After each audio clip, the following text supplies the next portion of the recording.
My name is Jody Bunting and welcome to week number 6. Now this week I've been to London for the weekend, so I've done it via this manual, How Does God Guide Us? And also I've just watched the video on alpha.org, and it's an interesting one because it kind of links in with the reason why I wasn't there as well.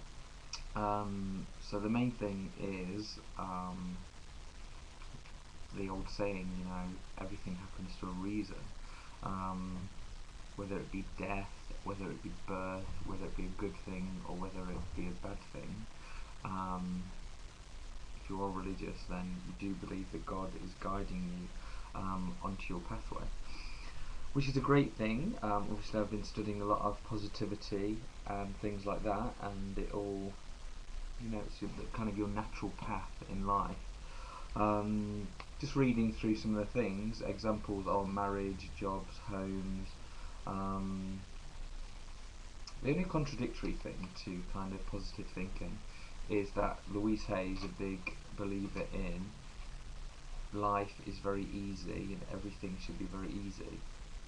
I agree that life is easy, as in life is simple, but sometimes I do think that you have to choose the easiest route is not necessarily the best route, because sometimes doing nothing is the easiest thing, where facing something head on and actually having some confrontation, and I'm not talking about fighting, even talking to someone can be confrontational. So I'm not quite sure what to make of the whole it should be easy, because I'm not sure. I think life is easy, but some situations not necessarily. You have to choose the easy route. To be continued. I think I need to learn more about this area. But with regard to guidance, I think the guidance is quite clear within the Bible. You can get a lot of answers. It does say, you shouldn't go to the Bible and flick and just read a small bit and get guidance from there. It's got to be about common sense and feeling. Circumstantial signs as well is one of the other points in the book. Be patient. We all make mistakes. God forgives. I think the patience one is quite important. A lot of people want things straight away, where like when I've been studying the Holy Spirit, that's something that comes in time. And I think your guidance has to be, I think sometimes it is better to stay on hold and just be quiet for a little bit, and especially when you've got a couple of paths to go, you have to find out which way you should be going. Anyway, so that's it this week. This weekend, let me tell you the story. The reason why I wasn't at Alpha is because I went to see JLS at a gay club called GAY, which is based at a place called Heaven. In the past I've been there many times before, and I haven't been for probably over a year. I used to go all the time, and one of the reasons I thought I shouldn't go is obviously for temptation. A nightclub is not necessarily the best Christian place to go to, but I actually went there with one of my Christian friends. I love JLS, by the way. I did support them through X Factor, and I kind of came to the conclusion that it's not the place that you go to, it's the mindset that you go with. So for instance, you could go to a church and commit the worst sin in the world. You could kill somebody, you could do something in a really holy place, and the same in hell. You don't have to kill people in hell, you could heal people in hell. So that was the mindset very much that I went with. Had a really good time, had a little bit of alcohol, but after my confirmation in a couple of weeks, I'm definitely going to be giving that up for health reasons, not really to do with Christianity, although it is a part of it.